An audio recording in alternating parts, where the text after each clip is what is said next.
దశాబ్దాలుగా పార్వతీపురం పట్టణ ప్రజలను వేధిస్తున్న తాగునీటి సమస్యకు శాశ్వత పరిష్కారం చూపేందుకు కూటమి ప్రభుత్వం చర్యలు చేపట్టిందని ఎమ్మెల్యే బోనెల విజయచంద్ర తెలిపారు.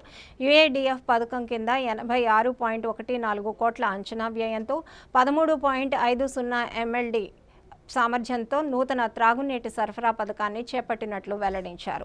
ఇందులో భాగంగా బెలగాం ట్యాంక్ వద్ద 500 KL సామర్థ్యంతో నిర్మించనున్న సర్వీస్ రిజర్వాయర్ను ఎమ్మెల్యే శంకుస్థాపన చేశారు.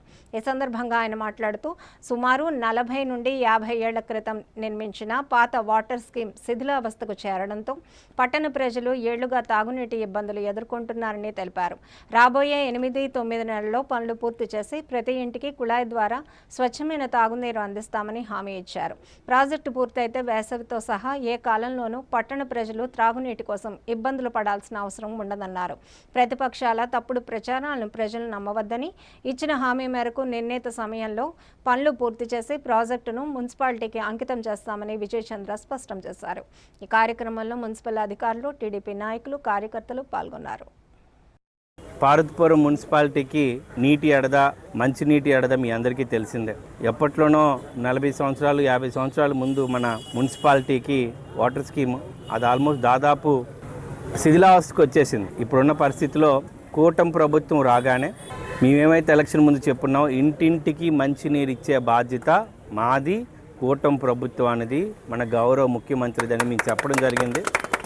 అందులో భాగంగానే ఈరోజు మన మున్సిపాలిటీకి రాబోయే 20 సంవత్సరాల్లో ఎక్స్పాండ్ అయినా ఎక్కువ మంది మైగ్రేషన్ వచ్చిన దానికి తగ్గట్టుగానే ఈరోజు మన వాటర్ స్కీమ్ని ప్లాన్ చేసుకోవడం జరిగింది. 86 కోట్లతో మొత్తం మున్సిపాలిటీకి కావాల్సిన ఎన్నైతే MLD కావాల్సిన అవసరం ఉందో డబుల్ తీసుకోవడం జరుగుతుంది. ఇది ఒక మంచి ప్రభుత్వాన్ని ఎన్నుకోవడం ద్వారా ప్రభుత్వం ఇచ్చిన మాటని మేము కూడా ఎలక్షన్ ముందు ఇచ్చిన మాటని ప్రకారమే ఈరోజు ఈ కార్యక్రమాన్ని ప్రారంభించుకోవడం జరిగింది.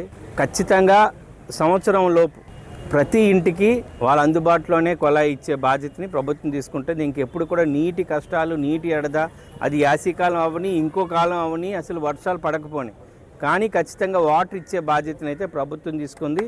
ఈ నిర్ణయానికి ఖచ్చితంగా ముఖ్యమంత్రి గారికి ఈ నియోజకవర్గం తరపున, ముఖ్యంగా మున్సిపాలిటీ తరపున నేను కూడా ప్రత్యేక కృతజ్ఞతలు తెలియజేసుకుంటున్నాను.